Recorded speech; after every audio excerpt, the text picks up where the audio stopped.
क्या आप जानते हैं कि भारत का एक आम शहरी नागरिक हर साल लगभग 90 से 100 घंटे सिर्फ ट्रैफिक जैम में फंसा रहता है, यानी लगभग 4 दिन, न परिवार के साथ, न काम में और न आराम में, बस किसी गाड़ी में बैठे हुए, झल्लाए हुए, टकटकी लगाए हुए। दिल्ली हो, मुंबई हो, बेंगलुरु हो, कलकत्ता हो या फिर गुरुग्राम, लखनऊ और देहरादून जैसे शहर, लगभग हर जगह हालात मिलते जुलते हैं। ट्रैफिक अब सिर्फ स्थायी समस्या नहीं बल्कि देश के लिए एक स्थायी संकट बन चुका है। इस वीडियो में मैं अलग अलग विश्वसनीय सोर्सेज से प्राप्त तथ्यों और आंकड़ों के आधार पर यह बताने की कोशिश करूंगा कि ट्रैफिक जैम हमें कितना नुकसान पहुंचा रहा है, क्यों हजारों पेड़ काटने, सड़कें चौड़ी करने और लगातार फ्लाईओवर व एलिवेटेड रोड बनाने के बाद भी जाम खत्म नहीं होता और स्थायी संकट का असली रामबाण और असली समाधान क्या हो सकता है। ट्रैफिक में बर्बाद हो रहे समय के आंकड़े सचमुच विचलित करते हैं। हाल के ट्रैफिक इंडेक्स के अनुसार कलकत्ता, बेंगलुरु, पुणे और हैदराबाद जैसे शहरों में 10 किलोमीटर की दूरी तय करने में औसतन 30 से 34 मिनट तक लग सकते हैं। कई शहरों में पीक आवर्स के दौरान लोग सालाना 100 घंटे से भी ज्यादा समय जाम में गंवा देते हैं। मुंबई, चेन्नई, अहमदाबाद और जयपुर जैसे शहरों में भी औसत यात्रा समय लगातार बढ़ा है। नई दिल्ली में 10 किलोमीटर की दूरी तय करने में औसतन 22 से 25 मिनट तक लग सकते हैं, जो भीड़ के समय में और ज्यादा हो जाते हैं। इस तरह मोटे तौर पर कहा जा सकता है कि एक शहरी भारतीय हर साल लगभग 100 घंटे ट्रैफिक में बैठे बैठे बर्बाद कर देता है। यही समय वह अपने काम, अपने परिवार या अपने स्वास्थ्य को दे सकता था। कुछ आर्थिक आकलनों के अनुसार दिल्ली में ट्रैफिक जैम के कारण एक अकुशल मजदूर को सालाना लगभग 18 से 20 हजार रुपए के बराबर समय हानि का नुकसान हो सकता है, जबकि कुशल मजदूर के लिए यह आंकड़ा लगभग 25 से 28 हजार रुपए तक पहुंच सकता है। ये जेब से निकला पैसा नहीं बल्कि समय और उत्पादकता के आधार पर किया गया अनुमान है। अब आप खुद सोचिए, अगर आपकी आय इससे ज्यादा है तो आपके समय की कीमत भी कहीं ज्यादा है, यानी आपको नुकसान भी कहीं ज्यादा है। ये तो हुई एक व्यक्ति की या आपकी बात। जब देश में लाखों लोग ट्रैफिक में रोज फंसते हैं तो देश को कुल मिलाकर कितना नुकसान होता होगा। अलग अलग अध्ययनों में अनुमान लगाया गया है कि ट्रैफिक जैम के कारण समय, ईंधन और उत्पादकता की हानि मिलाकर भारत को हर साल अरबों डॉलर के बराबर आर्थिक नुकसान होता है। यानी यह सिर्फ देरी नहीं बल्कि देश की अर्थव्यवस्था पर एक गहरी सीधी चोट है। अब बात करते हैं पर्यावरण और प्रदूषण की, क्योंकि ट्रैफिक और पोल्यूशन का रिश्ता सच में चोली दामन का है। जाम में गाड़ियां रेंगती हैं, बार बार ब्रेक और एक्सेलरेशन होता है, इंजन ज्यादा देर तक चालू रहते हैं और ईंधन ज्यादा जलता है। इससे उत्सर्जन कई गुना बढ़ जाता है। रिसर्च बताती है कि व्यस्त सड़कों में लगभग 300 से 500 मीटर के दायरे में रहने वाले लोग वाहनों से निकलने वाले प्रदूषकों यानी पोल्यूटेंट्स के ज्यादा संपर्क में रहते हैं। दिल्ली जैसे शहरों में सर्दियों के दौरान कई दिनों तक AQI यानी एयर क्वालिटी इंडेक्स 500-600 के ऊपर दर्ज किया गया है, जो वेरी पुअर या सीवियर कैटेगरी में आता है। ट्रैफिक भले ही इसका इकलौता कारण नहीं है, लेकिन एक बड़ा कारण जरूर है।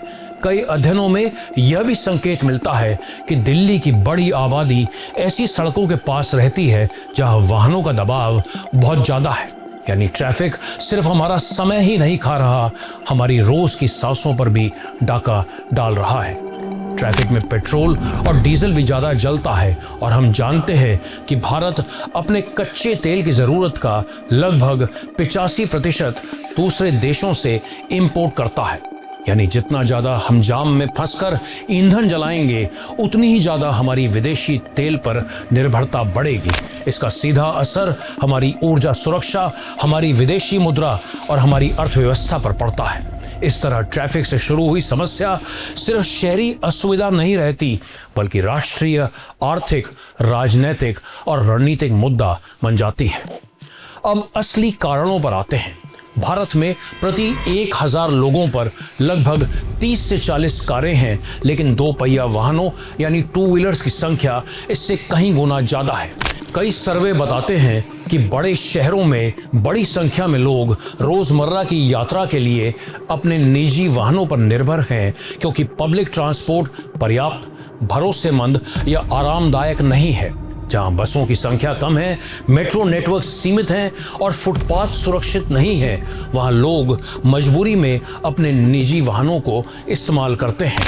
जब सार्वजनिक परिवहन मजबूत नहीं होगा और पैदल व साइकिल चलाने वालों के लिए सुरक्षित ढांचा नहीं होगा, तो निजी गाड़ियों पर निर्भरता तो बढ़ेगी ही। इसका असर सिर्फ ट्रैफिक पर नहीं बल्कि आम परिवारों के बजट पर भी पड़ता है, क्योंकि वाहन खरीदना, ईंधन भरना और मेंटेनेंस सस्ता नहीं है। अब जरा सड़क के इस्तेमाल को समझते हैं। अगर एक कार में औसतन 1 या 2 लोग सफर कर रहे हैं, तो वह सड़क की क्षमता का बहुत सीमित उपयोग कर रही है। वहीं एक बस में 40 से 50 लोग आराम से आ सकते हैं। एक बस की लंबाई लगभग 10 से 12 मीटर होती है और एक कार की लगभग 4 मीटर, यानी 3 या 4 कारें लगभग एक बस जितनी सड़क घेर सकती हैं, लेकिन यात्रियों की संख्या में जमीन आसमान का फर्क होता है। इस हिसाब से अगर लोग निजी कारों की जगह बसों का ज्यादा उपयोग करें, तो सड़क पर वाहनों की संख्या काफी कम घट सकती है। इसलिए यह कहना गलत नहीं होगा कि कई बार 3-4 कारें उतनी ही सड़क घेरती हैं जितनी एक बस, लेकिन वे यात्रियों को बहुत कम ढो रही होती हैं। नतीजा यह है कि सड़क की क्षमता का सही और प्रभावी उपयोग नहीं हो पाता। अब एक बड़ा सवाल देश के सामने उठता है कि क्या सड़कें चौड़ी करने से ट्रैफिक खत्म हो जाता है। दुनिया भर के शहरी परिवहन शोध बताते हैं कि ऐसा अक्सर नहीं होता। इसे इंड्यूस डिमांड कहा जाता है, यानी जैसे ही आप सड़क की क्षमता बढ़ाते हैं, कुछ समय बाद उस पर गाड़ियों की संख्या भी बढ़ जाती है और ट्रैफिक जैम फिर लौट आता है। दिल्ली का उदाहरण ले तो शहर के बड़े हिस्से में पहले से ही सड़क नेटवर्क काफी विस्तृत है और जमीन का एक बड़ा हिस्सा सड़कों और फ्लाईओवरों में जा चुका है, फिर भी जाम खत्म नहीं हुआ। यही स्थिति देश के कई अन्य शहरों में भी देखने को मिलती है। आज देश और देशवासी ट्रैफिक जैम में सचमुच चौक हो रहे हैं, तो आखिर देश करे तो क्या करे। हाल ही में 29 जनवरी 2026 को संसद में पेश किए गए इकोनॉमिक सर्वे 2025-26 में भी शहरी ट्रैफिक जैम को देश की अर्थव्यवस्था के लिए एक बड़ी चुनौती बताया गया है। सर्वे के अनुसार दिल्ली, मुंबई, बेंगलुरु और कलकत्ता जैसे बड़े शहरों में ट्रैफिक जैम के कारण हर साल लगभग 2 लाख करोड़ रुपए से भी अधिक का आर्थिक नुकसान हो रहा है। इकोनॉमिक सर्वे साफ कहता है कि समाधान सड़कों को चौड़ा करने में नहीं बल्कि पब्लिक ट्रांसपोर्ट को मजबूत करने में है। मेट्रो, बस, ई बस, पैदल चलने और साइकिल जैसे ऑप्शन अगर सुरक्षित, सस्ते और भरोसेमंद हो, तो लोग खुद ब खुद अपने निजी वाहनों से दूरी बनाएंगे। बेंगलुरु, दिल्ली जैसे शहरों में मेट्रो का विस्तार तो हुआ है, लेकिन बसों और लास्ट माइल कनेक्टिविटी की अब भी भारी कमी है। कुछ यही बात भारत की नेशनल अर्बन ट्रांसपोर्ट पॉलिसी 2 दशक पहले साफ कह चुकी है कि प्राथमिकता लोगों को दीजिए, गाड़ियों को नहीं। निजी वाहनों पर निर्भरता घटाइए, पब्लिक ट्रांसपोर्ट को मजबूत कीजिए, पैदल और साइकिल के लिए सुरक्षित रास्ते बनाइए और भूमि उपयोग की योजना को परिवहन से जोड़िए। साफ है कि समाधान सिर्फ पेड़ों को काटकर सड़कें बनाने से नहीं बल्कि विकल्प बढ़ाने से है। अगर मेट्रो भरोसेमंद हो, बसें समय पर हों और आरामदायक हों, फुटपाथ सुरक्षित हों और साइकिल ट्रैक बने हों, तो लोग खुद अपनी कार, बाइक या स्कूटर घर पर छोड़ने के बारे में अवश्य सोचेंगे। अंत में सार के तौर पर कहें तो ट्रैफिक जैम अब सिर्फ एक असुविधा नहीं है बल्कि इसके विपरीत यह एक बेहद बड़ा आर्थिक संकट है। यह हमारे पर्यावरण के लिए भी चिंताजनक है और यह एक तरह की पब्लिक हेल्थ इमरजेंसी भी है। जब सर्दियों में कई दिनों तक AQI 500 के पार चला जाता है और हम फिर भी जाम में खड़े होकर ईंधन जलाते रहते हैं, तो हमें समझना होगा कि यह सिर्फ ट्रैफिक का नहीं बल्कि हमारी जीवन शैली और हमारी नीतियों का भी सवाल है। अगर अभी ठोस कदम नहीं उठाए गए तो सिर्फ वाहन ही नहीं, देश में विकास की रफ्तार भी जाम में और अधिक फंसती चली जाएगी। इन्हीं तमाम चिंताओं और चुनौतियों से उबरने के लिए हमें अपने शहर सिर्फ वाहनों के लिए नहीं बल्कि इंसानों के लिए भी विकसित करने होंगे। धन्यवाद।